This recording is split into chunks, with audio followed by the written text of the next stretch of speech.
My boyfriend texted, "Having lunch with Jessica, just call an Uber." I was still bleeding on the highway after a car crash. He was still enjoying his meal with his beloved best friend until a cop arrived at his table to deliver my emergency message. "I need to tell you something that happened 6 months ago, and I swear this is exactly how it went down.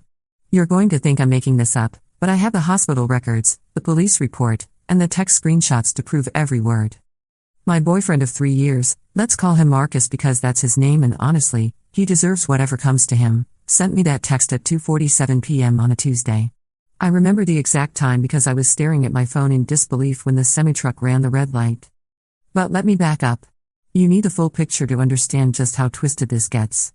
Marcus and I had been planning this day for weeks. My sister's wedding dress fitting was at 3 p.m., and she'd specifically asked me to drive her because she was too nervous to handle traffic. It was a big deal, the kind of sister moment you don't reschedule. Marcus knew this. We'd talked about it over breakfast, over coffee, over everything.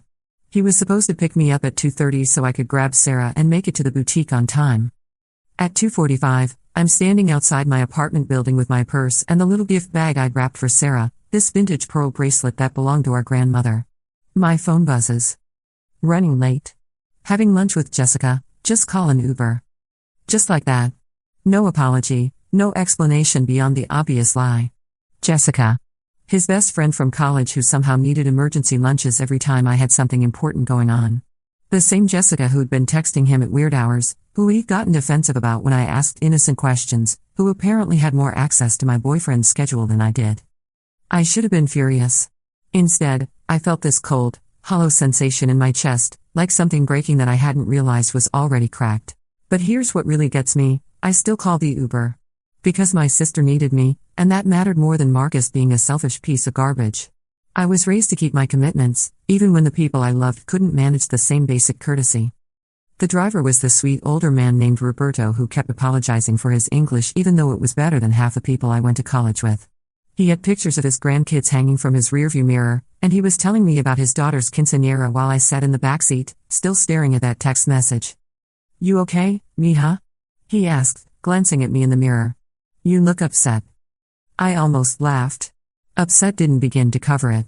3 years of my life, and I was apparently worth less than whatever Jessica was serving for lunch. "Just boyfriend problems," I said, which was the understatement of the century. "Ah." Roberto nodded knowingly. "My wife, she always tells our daughters, watch how a man treats you when you need him most. That's when you see who he really is." I was about to respond when the world exploded. The sound came first, this horrible screeching of metal and glass that seemed to go on forever. Then the spinning, the weightless feeling, the way the sky and ground kept switching places through the windshield. Roberto was shouting something in Spanish, and I remember thinking, stupidly, that I hope his grandkids would be okay without him. We ended up in a ditch on the side of Highway 6, and I don't remember much about the immediate aftermath except the taste of blood in my mouth and the way my left arm felt wrong. Roberto was unconscious, slumped over the steering wheel, and there was this steady dripping sound that might have been radiator fluid or something worse. My phone was somewhere on the floor, screen cracked but still working. The first thing I did, and I'm embarrassed to admit this, was call Marcus. It went straight to voicemail. I called again. Voicemail. By the third call, I was crying and bleeding and starting to realize that maybe Roberto wasn't just unconscious. The other driver, the one who'd run the red light, was already out of his truck, pacing around and yelling into his phone about how his delivery schedule was ruined. That's when I started getting scared. Really scared. I managed to dial 911 with shaking hands, gave them our location, tried to explain what had happened. The dispatcher kept asking me questions I couldn't answer. Was Roberto breathing? Could I see any obvious injuries? Did I know if anyone else was hurt? I kept looking at Roberto's still form and thinking about those pictures of his grandkids. The ambulance arrived first, then the fire trucks, then what seemed like half the police force in our county. They got Roberto out. He was alive, thank goodness, just unconscious with a concussion and some broken ribs. They loaded me onto a gurney next, and I kept asking if I could call someone, if anyone could reach my sister, if they understood that there was supposed to be a wedding dress fitting. "Ma'am, we need to get you to the hospital," the paramedic said. She was this no-nonsense woman with kind eyes who kept checking my pupils with a flashlight. "You've got a concussion, possible internal bleeding, and that arm needs x-rays. Someone can make calls for you once we get you stabilized." I gave them Marcus's number first, then my sister's, then my parents'. I explained about the dress fitting, about how Sarah would be waiting, about how Marcus was supposed to pick me up in the first place, but he was having lunch with Jessica instead. The paramedic, her name tag said Chen, raised an eyebrow. He left you to take an Uber to something important? It's complicated, I mumbled, though honestly, it was starting to seem pretty simple. At the hospital, they wheeled me through a maze of corridors that all smelled like disinfectant and floor wax. The pain was starting to hit by then, my arm was definitely broken, my ribs felt like someone had used them for batting practice, and I had this splitting headache that made the fluorescent lights feel like ice picks in my brain. They got me into a bed in the emergency room, started in 4, took what felt like 47 x-rays. Through it all, I kept asking if anyone had reached Marcus, if someone could please call my sister and explain what happened. We've left several messages, one of the nurses told me. I'm sure someone will call back soon. But nobody did. Sarah finally showed up around 5 p.m., still in her work clothes, looking panicked and furious in equal measure. She'd gotten worried when I didn't show up for the fitting, had called my apartment, had eventually called the police when she couldn't reach me anywhere. "Where the heck is Marcus?" were the first words out of her mouth. That's when I started crying again. Not from the pain, though my arm really did hurt, but from the humiliation. My sister had to find out about my accident from the police because my boyfriend of 3 years couldn't be bothered to answer his phone. Sarah sat down in the uncomfortable plastic chair next to my bed and held my good hand while I told her everything. The text message, the Uber, the crash, the unanswered calls. She listened with this expression of growing disbelief and rage. "He's still not answering?" she asked. I showed her my phone. 7 missed calls to Marcus, all going straight to voicemail. Sarah grabbed the phone and tried calling him herself. Same result. "What about Jessica?" she asked, and there was something sharp in her voice that I didn't recognize. I didn't have Jessica's number. In 3 years of dating Marcus, I'd never actually met his best friend from college face to face. Weird, right? She was always traveling for work, or sick, or busy, or something. But she could apparently make time for emergency lunches. Sarah was quiet for a long moment, staring at my phone screen. Then she said something that changed everything. "Emma, I need to tell you something. I probably should have said this months ago, but I hoped I was wrong." My stomach dropped. "What?" "I know Jessica. I know who she is. Remember my friend Kate from high school? The one who works at that marketing firm downtown?" I nodded, not sure where this was going. "Jessica works there too. Kate's mentioned her before. And Emma. Jessica isn't single. She's been married for 2 years. To a guy named David who works in finance." The room started spinning again, and this time it wasn't from the concussion. "That's not." I started, but the words died in my throat. Because suddenly, so many things were making sense. The secret lunches, the defensive behavior, the way Marcus always seemed to know exactly what Jessica was up to but could never arrange for me to meet her. "Kate showed me Jessica's Instagram once," Sarah continued gently. "She posts pictures of herself and David all the time. Their anniversary dinners, their trips to wine country, their new apartment. She's not hiding the fact that she's married, Emma. She's just hiding it from you." I felt like I was drowning. "So Marcus is either Jessica's side piece, or you are." We sat in silence while that sank in. The sounds of the emergency room continued around us, monitors beeping, nurses calling out updates, someone's family arguing in hushed voices by the vending machines. But all I could think about was Marcus, somewhere across town, having a lovely afternoon with a married woman while I bled in a hospital bed. My phone buzzed. For a split second, I thought it might be Marcus finally calling back. Instead, it was a text from an unknown number. "Is this Emma Rodriguez? This is Officer Patterson with the State Police. We have your boyfriend Marcus here at Bella Vista Restaurant. He says he didn't know about your accident. Can you confirm you've been trying to reach him?" I showed the message to Sarah, who read it and then looked at me with this expression of grim satisfaction. "They went to find him." "The police went to the restaurant?" "Standard procedure for serious accidents," Sarah explained. "When they can't reach your emergency contact, they'll track them down if necessary. Especially when it's a car accident with injuries." I could picture it perfectly, Marcus sitting across from Jessica at some cozy little bistro, probably holding hands over the bread basket, completely absorbed in whatever story she was telling or lie they were constructing together. The sudden appearance of a uniformed officer, the awkward explanations, Jessica's surprise at learning Marcus had a girlfriend who'd been trying to reach him for hours. My phone rang. "Marcus, finally." "Emma. Oh my goodness, I'm so sorry, I had my phone on silent and I didn't see. Where are you?" I asked. A pause. I was having lunch, and then this police officer came and said you'd been in an accident. Are you okay? What happened? His voice had that careful quality people use when they know they're in trouble but aren't sure how much trouble yet. I'm in the hospital, Marcus. I've been trying to call you for 3 hours. I know, I'm sorry, my phone was Jessica's phone on silent too? Another pause, longer this time. What do you mean? I mean, did the police officer interrupt both of you, or just you? Emma, I don't understand why you're being, because I know she's married, Marcus. I know you've been lying to me about who she is and what you're doing with her. And I know that while I was bleeding on the side of the highway, you were holding hands with someone else's wife and ignoring my calls. The silence stretched out so long I thought he might have hung up. Finally, he said, I'm coming to the hospital. We'll talk about this when I get there. Don't bother. Emma, please, I hung up. Sarah was watching me with a mixture of pride and concern. How do you feel? Honestly? Besides the broken arm and the concussion? I feel like an idiot. For what? For not seeing it sooner. For making excuses for him. For calling an Uber to something important because he was too busy cheating on me to keep a promise. A nurse appeared at the foot of my bed with a clipboard and a sympathetic expression. Miss Rodriguez? The doctor wants to keep you overnight for observation because of the head injury. Is there someone we can call to bring you some things from home? I'll take care of it, Sarah said immediately. And I'll stay with her tonight.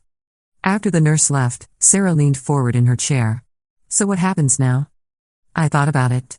Marcus would show up eventually, probably with some elaborate explanation about how I was misunderstanding everything, how Jessica was just a friend going through a rough patch in her marriage, how he'd never meant for any of this to happen.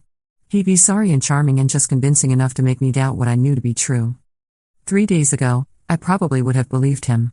I would have accepted his apologies and his promises to do better. I would have ignored the voice in my head that had been trying to warn me for months. But something had changed in that moment when I realized he wasn't going to answer his phone. When I understood, lying in a wrecked car with a concussion and a broken arm, that the person I'd been planning a future with couldn't be bothered to be there when I needed him most. I think, I said slowly, I'm going to listen to Roberto's wife. Roberto? The Uber driver. His wife told her daughters to watch how a man treats you when you need him most. Because that's when you see who he really is. Sarah smiled, the first genuine smile I'd seen from her all day. Roberto's wife sounds like a smart woman. She is. And she raised daughters who probably don't waste 3 years of their lives on guys who prioritize other women over emergencies. My phone buzzed with another text from Marcus, on my way. Please don't make any decisions while you're upset and hurt. We can work through this. I showed it to Sarah, who snorted. He's worried you're going to make decisions while you're thinking clearly. Exactly. I started typing a response, deleted it, started again. Finally, I settled on something simple. Don't come to the hospital. We're done. I'll have Sarah pack up your things and leave them with your doorman. Don't contact me again. His response came back immediately, Emma, please. Let me explain. It's not what you think. It's exactly what I think, I typed back. And that's the problem. This time, he didn't respond. The overnight stay in the hospital wasn't fun. They woke me up every few hours to check my pupils and asked me basic questions to make sure my brain was working properly. But Sarah stayed the whole time, sleeping in that terrible plastic chair, making sure I wasn't alone. Around 3 a.m., when the hospital was finally quiet except for the distant sounds of machines and night shift conversations, Sarah asked me the question I'd been dreading. Do you think he was sleeping with her? I'd been staring at the ceiling, trying to piece together the timeline of Marcus's behavior over the past few months. The late nights at work, the defensive reactions when I asked about his day, the way he'd started being vague about his plans. Yeah, I said finally. I think he was. I'm sorry. You know what the worst part is? It's not even that he was cheating. It's that he left me bleeding on the highway because his affair was more important than keeping a promise to me. Sarah was quiet for a moment.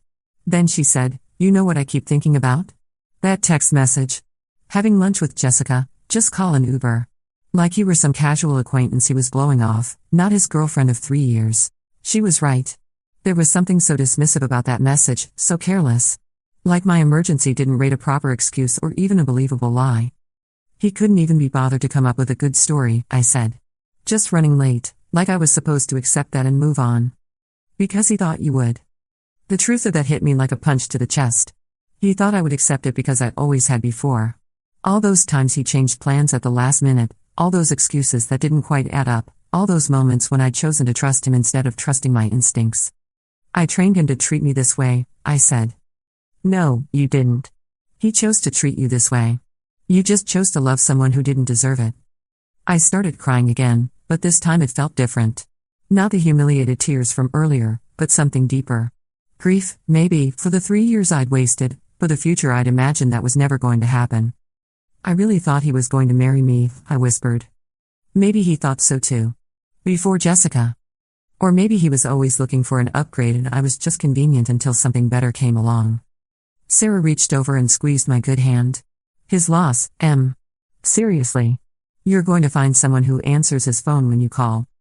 The next morning brought a parade of doctors and nurses, discharge paperwork, and a prescription for pain medication that came with stern warnings about not driving or operating heavy machinery.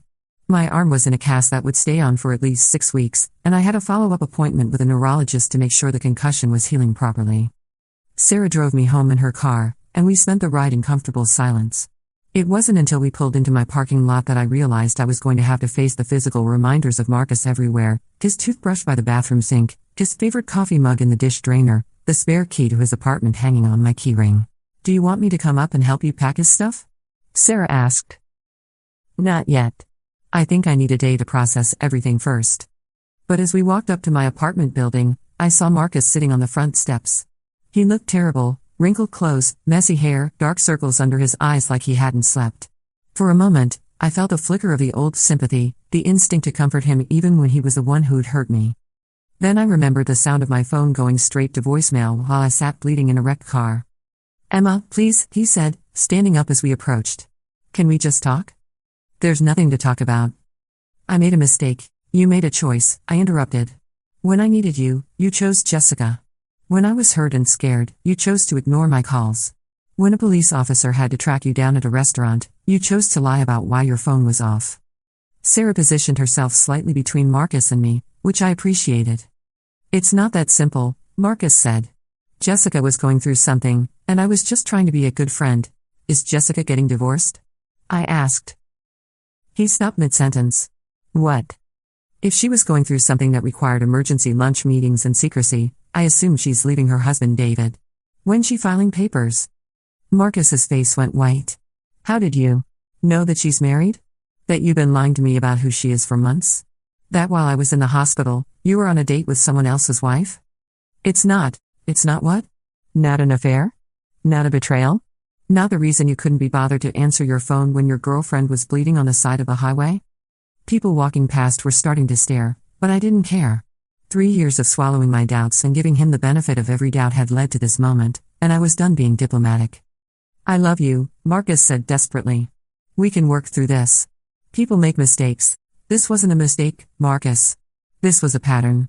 This was you deciding that I was convenient until something better came along. This was you treating me like I didn't matter. That's not true. Then why didn't you answer your phone? He opened his mouth and then closed it again. Because there wasn't a good answer to that question, and we both knew it. I thought Jessica needed me, he said finally. And I actually needed you. I was hurt and scared and calling for help, and you chose her anyway. Sarah stepped forward. Marcus, I think you should leave. This is between Emma and me. No, it's not, I said. It stopped being between us when you decided to put another woman first. When you made me take an Uber to something important so you could have lunch with your married girlfriend. When you ignored 7 phone calls from the hospital. I didn't know they were from the hospital, because you didn't answer. That's the point. We stood there in silence for a moment, looking at each other across what felt like an enormous distance. This person I'd shared a bed with, made breakfast for, planned vacations with, was suddenly a stranger. Had he always been this selfish, or had I just refused to see it? I'll pack up your things, I said finally. Sarah will drop them off this weekend. Emma, we're done, Marcus. I'm not going to be the woman who competes with someone else's wife for her boyfriend's attention. I'm not going to be the backup plan you call when your first choice isn't available. Please don't do this while you're upset. I'm not upset, I said, and realized it was true. I'm done. There's a difference. I walked past him toward the building entrance, Sarah right behind me. He called my name once more, but I didn't turn around. I heard his footsteps on the concrete, then the sound of a car door slamming and an engine starting up. Inside my apartment, everything looked the same as when I'd left the day before, but it felt different. Smaller, maybe, or cleaner. Like something toxic had been removed from the air. How are you doing? Sarah asked, settling onto my couch. I thought about it honestly. My arm hurt, my head was still tender where I'd hit the window, and I could feel the emotional crash starting to hit as the adrenaline wore off. But underneath all of that was something I hadn't expected: relief. I'm okay, I said. I think I'm actually okay. And you know what? I was. The next few weeks were strange. I had to learn to do everything one-handed while my arm healed: showering, cooking, typing, getting dressed. Sarah came over most evenings to help with the things I couldn't manage on my own, and my parents drove up from Phoenix to spend a weekend fussing over me and making sure I was eating properly. Roberto, the Uber driver, sent me a card from his hospital bed. He was going to be fine, the concussion had been mild, and his ribs were healing well. His daughter had written me a note too, in careful English, thanking me for calling 911 and staying with her father until help arrived. Papa says you were very brave, she wrote. He wants to know if you are feeling better and if the bad boyfriend is gone. I laughed out loud when I read that. Even semi-conscious and injured, Roberto had picked up on the Marcus situation. The police report came in the mail 3 weeks after the accident. The other driver, the one with the delivery truck, had been charged with running a red light and reckless driving. His insurance company was covering all my medical expenses and Roberto's too, plus compensation for the trauma and lost wages. But the part that stuck with me was Officer Patterson's notes from that day. There was a detailed account of how they tracked down Marcus at Bella Vista Restaurant, how long it had taken to get him to understand the seriousness of the situation, and how he'd initially seemed more concerned about being interrupted than about my condition. Subject appeared reluctant to end lunch meeting, the report noted. Required repeated explanations before agreeing to contact victim. Reluctant to end lunch meeting. That was my boyfriend of 3 years. A man who had to be convinced by a police officer to call his injured girlfriend. I kept the report in my desk drawer, not because I wanted to torture myself, but because I never wanted to forget how clearly I could see the truth when I stopped making excuses for someone else's behavior. Marcus tried calling a few more times over the next month. I didn't answer, but I listened to his voicemails. They followed a predictable pattern: first anger, you're being completely unreasonable, then bargaining, we can go to couples therapy, then desperation, I made a mistake, but I love you. What he never said was that he'd ended things with Jessica. What he never acknowledged was that his mistake was actually a series of deliberate choices that had prioritized someone else over me for months. Sarah delivered his things as promised, and reported back that he'd looked terrible and kept asking if I might change my mind eventually. What did you tell him? I asked. I told him that women who have to compete for their boyfriend's attention usually find better boyfriends. 2 months after the accident, I ran into Jessica at the grocery store. I recognized her immediately from the Instagram photos Sarah had shown me: tall, blonde, with a kind of effortless style that probably cost a fortune to maintain. She was in the produce section, carefully selecting avocados, wearing a wedding ring that caught the fluorescent lights. For a moment, I considered just walking away. I didn't owe her a confrontation, and I certainly didn't need the drama. But something in me wanted to see her face when she realized who I was. Jessica? I said, approaching her cart. She looked up with that polite smile people give to strangers in public places. Yes? I'm Emma Rodriguez. Marcus's girlfriend. Well, ex-girlfriend now. The smile disappeared immediately, replaced by a look of recognition and something that might have been shame. Oh, she said quietly. Emma. I just wanted you to know that I hope whatever you were going through during those lunch meetings worked out okay. She stared at me for a long moment, clearly trying to figure out how much I knew and how angry I was likely to get. It's not what you think, she started. It's exactly what I think, I said, echoing what I told Marcus. And honestly? I don't care anymore. I just wanted to see for myself what 3 years of my life was worth. I started to walk away, then turned back. Oh, and Jessica? Next time you're having an affair, maybe suggest that your boyfriend not ignore emergency calls from the hospital. It's a bad look. I left her standing there in the produce section, still holding an avocado, looking like she'd seen a ghost. That night, Sarah called to check in on me like she had every day since the accident. So I heard through the grapevine that you had an encounter at Whole Foods today, she said. News travels fast. Kate saw the whole thing. She said Jessica looked like she was going to cry. Good. She should cry. Her husband should know what she's been doing, and Marcus should have to explain to someone why he thought lunch dates were more important than emergency phone calls. Any regrets? I thought about it. No. I'm glad I said something.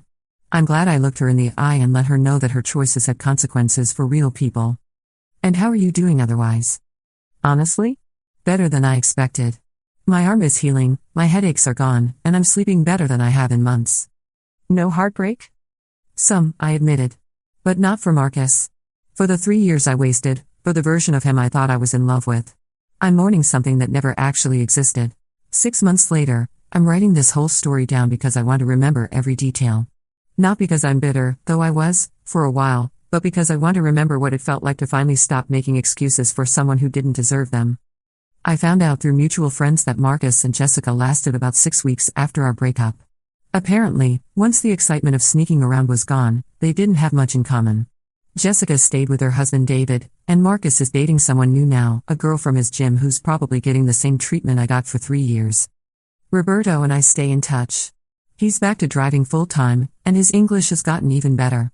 His wife was right about watching how a man treats you when you need him most, and I've started passing that wisdom along to friends who need to hear it. My arm healed perfectly, with just a thin scar that reminds me every day not to settle for less than I deserve. I'm dating again, carefully, and with much better instincts about red flags. The first time my new boyfriend changed plans at the last minute, I nearly broke up with him on the spot, but then he showed me the text from his boss calling an emergency meeting and asked if we could reschedule for the same evening instead. Of course, I said. Thank you for explaining. He looked confused. Why wouldn't I explain? And that's when I knew I was healing. The thing is, I don't think Marcus was evil. I think he was selfish and immature and too cowardly to have the difficult conversations that relationships require. I think he wanted to have his cake and eat it too, and when that became impossible, he chose the newer, more exciting option. But what I learned from that whole experience is that it doesn't matter why someone treats you poorly. What matters is that you don't accept it. What matters is that you listen when people show you who they are, instead of making excuses for who you wish they were. I never want to be the woman bleeding on the side of the highway, calling someone who won't answer again. I never want to love someone who sees me as disposable, who treats my emergencies as inconveniences, who makes me compete for basic respect and consideration. Most importantly, I never want to forget that I deserve better. We all do. But here's the part I haven't told you yet, the part that still gives me chills when I think about it. 3 months after our breakup, I got a call from a number I didn't recognize. Usually, I don't answer unknown calls, but something made me pick up this time. Emma? This is David Chen. I think we need to talk. For a moment, I couldn't place the name. Then it clicked. Jessica's husband. My blood went cold. How did you get my number? From Jessica's phone. Look, I know this is weird, but can we meet somewhere? There are things you need to know about what really happened. Every instinct I had told me to hang up. I'd moved on, I was healing, I didn't need to get dragged back into the Marcus and Jessica drama. But curiosity won out over self-preservation. What kind of things? Things about the timeline. About when their relationship actually started. Things that might matter if you're ever asked to give testimony. Testimony? What are you talking about? Can we meet? I promise I'll explain everything. There's a coffee shop called Meridian on 5th Street. Do you know it? I knew it. It was neutral territory, public, safe. When? Tomorrow at 2 p.m.? I'll be the Asian guy in a blue suit looking like he hasn't slept in weeks. He wasn't kidding about the not sleeping part.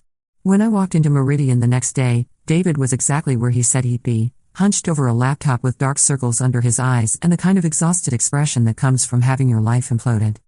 Emma? He stood up when he saw me, extending a hand. Thank you for coming. I wasn't sure you would. I almost didn't, I admitted, sitting down across from him. What's this about, David?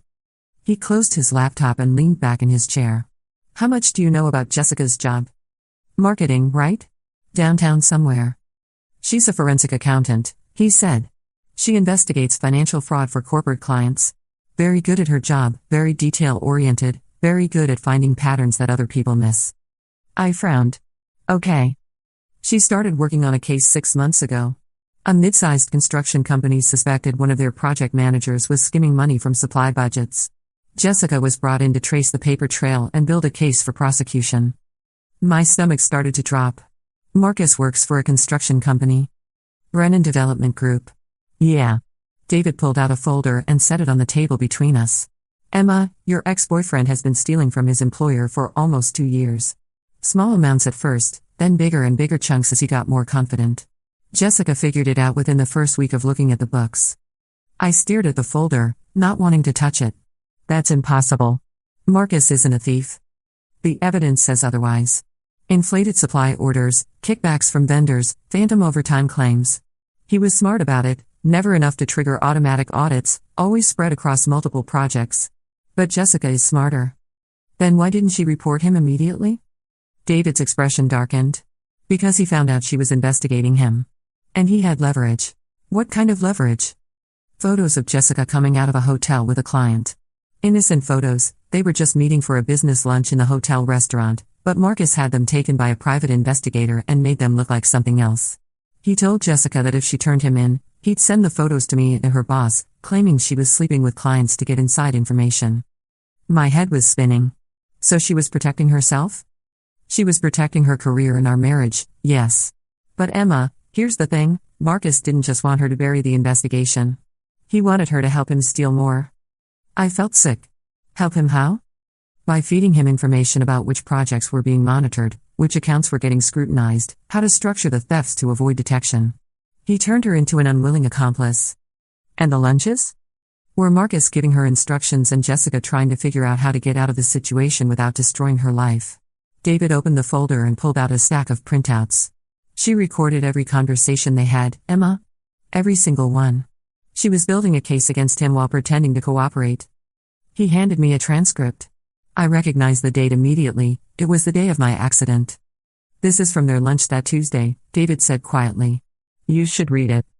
My hands were shaking as I scanned the document. It was a conversation between Marcus and Jessica, and it was nothing like what I'd imagined. Marcus, the Peterson project is perfect. They've got a huge materials budget and minimal oversight. If you can flag it as low priority for review, I can skim at least 50 grand before anyone notices. Jessica, Marcus, this has to stop. I can't keep doing this. Marcus, you don't have a choice. Unless you want David to see those photos of you and Harrison coming out of the Marriott. Jessica, those photos are completely innocent and you know it. Marcus, David doesn't know that. Your boss doesn't know that. How do you think it's going to look when I tell them you've been feeding inside information to the men you're sleeping with? Jessica, I've never slept with Harrison or anyone else. Marcus, prove it. Oh wait, you can't. Because it's going to be my word against yours, and I've got photos. There was more, but I stopped reading. I felt like I was going to throw up.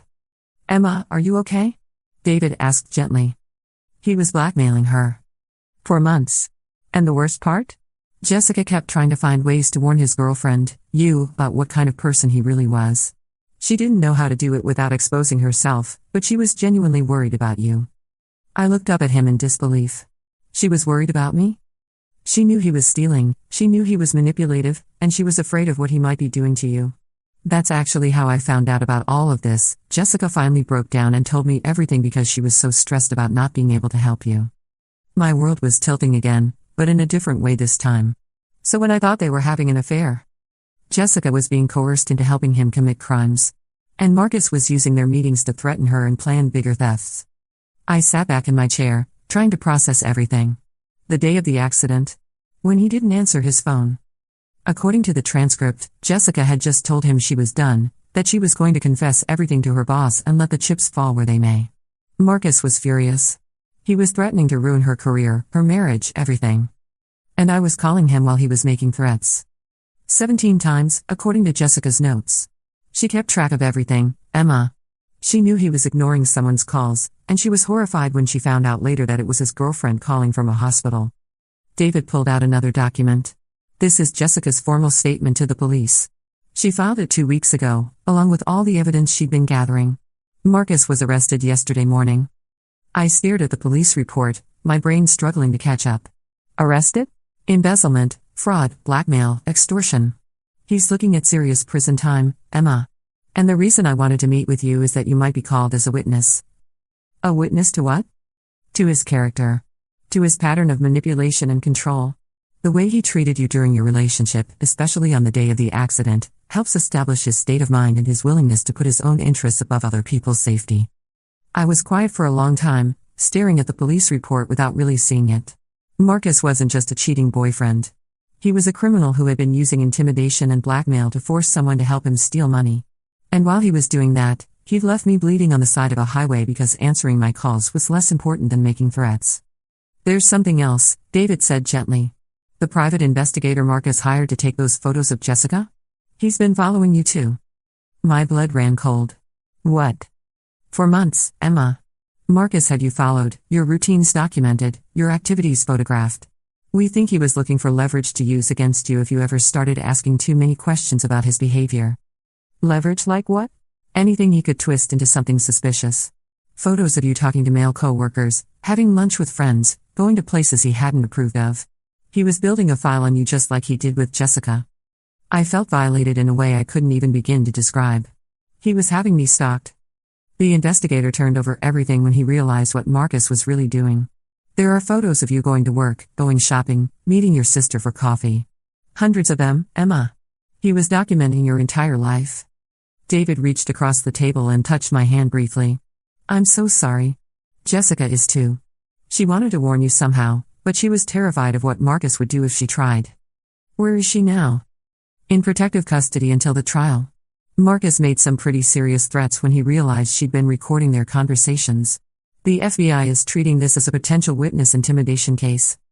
FBI? The whole thing had escalated so far beyond what I'd imagined that I could barely comprehend it. Emma, I need to ask you something, and I want you to think carefully before you answer. I nodded, still trying to process everything he told me.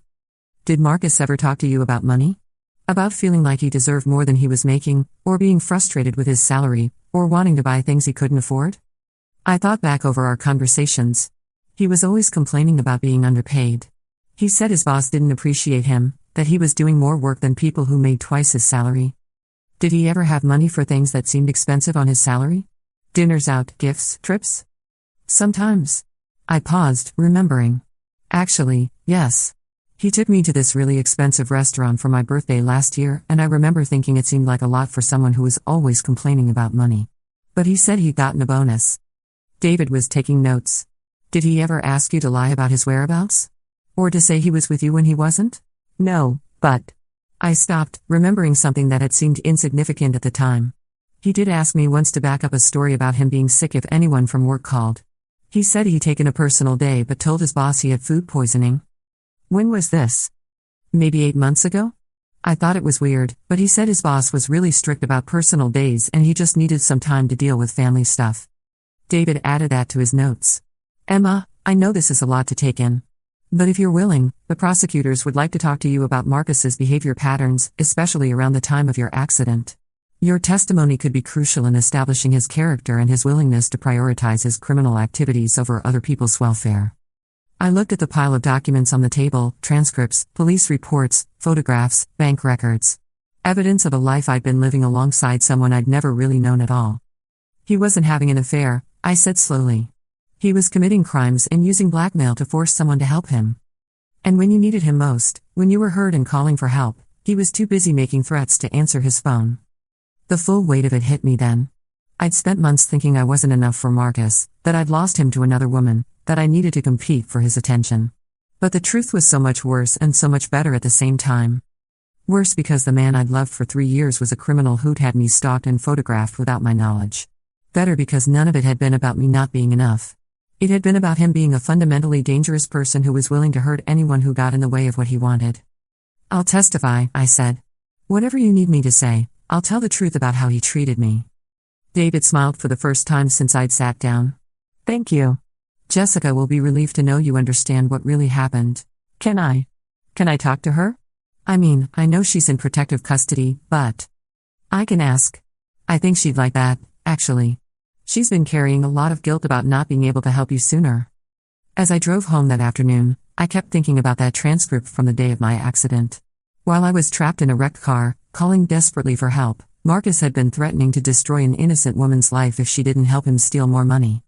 When I confronted him at my apartment building, when I'd asked him why he didn't answer his phone, he'd had the audacity to act like I was being unreasonable. He'd known exactly why he couldn't take my calls that day, and it had nothing to do with lunch and everything to do with criminal conspiracy. The trial started 4 months later. I testified on a Tuesday morning, wearing a navy blue dress and the same pearl earrings my grandmother had worn to her wedding. The prosecutor asked me to describe Marcus's behavior during our relationship, particularly his attitude toward commitments and his reaction to inconvenience. He treated other people's needs as interruptions, I said, looking directly at the jury. If something didn't serve his immediate interests, it wasn't important. Even emergencies. When they asked me about the day of the accident, I told them everything. The missed dress fitting, the dismissive text message, the unanswered calls from the hospital, the police having to track him down at the restaurant. In your opinion, the prosecutor asked, was the defendant's failure to answer your emergency calls consistent with his general pattern of behavior? Yes, I said. Marcus prioritized his own agenda over other people's welfare. Always. I just didn't understand until that day how dangerous that could be. During cross-examination, Marcus's lawyer tried to paint me as a vindictive ex-girlfriend seeking revenge. But when he suggested that I was exaggerating Marcus's selfishness, I pulled out my phone. Would you like me to read you the text message he sent me while I was bleeding on the highway? I asked. It's very short. Having lunch with Jessica, just call an Uber. The courtroom was silent for a moment.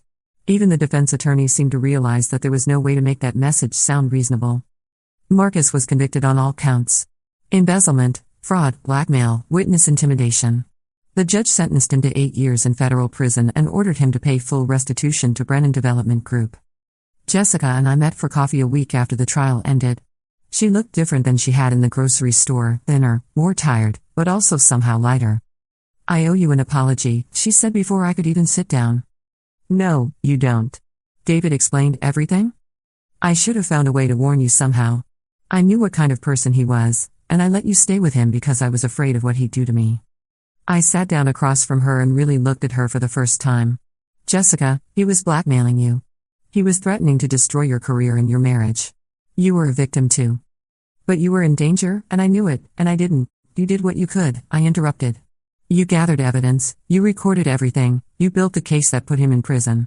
You probably saved other people from being hurt by him. She started crying then, quiet tears that she wiped away quickly. I was so scared, Emma. For months, I was terrified of what he might do if I didn't cooperate.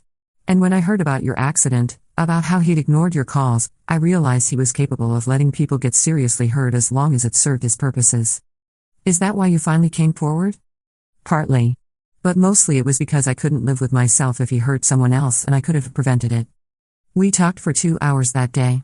Jessica told me about the months of fear, the sleepless nights, the way Marcus had made her feel like a criminal even though she was trying to stop actual crimes. I told her about the 3 years of making excuses, of accepting less than I deserved, of thinking I wasn't enough when the problem was that Marcus wasn't human enough. You know what's funny? I said as we were getting ready to leave. I spent so much time being jealous of you. I thought you were this glamorous other woman who had stolen my boyfriend. Jessica laughed, but it was a bitter sound. I was a forensic accountant being coerced into committing crimes by a sociopath. Not exactly glamorous? No, but you were brave enough to record everything and build a case against him. That takes incredible courage. Or incredible desperation. Both, maybe. But you did the right thing, Jessica. Even when it was dangerous, even when it cost you everything. You did the right thing. 6 months later, I got a letter from Marcus in prison. Sarah wanted me to throw it away without reading it, but curiosity got the better of me again. It was 3 pages of self-pity and manipulation. He was sorry for how things ended between us. He missed me. Prison was hard, and he was a different person now. If I could find it in my heart to forgive him, maybe we could try again when he got out. He never mentioned the embezzlement, the blackmail, or the private investigator. He never acknowledged that he'd left me bleeding on the highway while he threatened an innocent woman. He never admitted that he'd had me stalked for months. Instead, he wrote about how much he loved me, how he'd made some mistakes but nothing that couldn't be worked through, how he hoped I'd wait for him. I read it twice, then filed it with all the other evidence from his trial. Not because I was saving it for sentimental reasons, but because I wanted to remember how even faced with the consequences of his actions, Marcus was still trying to manipulate people into giving him what he wanted. That letter was the last communication I ever had with him. He'll be eligible for parole in 6 years, and I hope by then I'll be so far removed from this whole experience that I won't even think about it. But right now, I think about it a lot. Not because I miss him, I don't, not even a little, but because I want to understand how I spent 3 years with someone who was capable of such calculated cruelty without seeing it.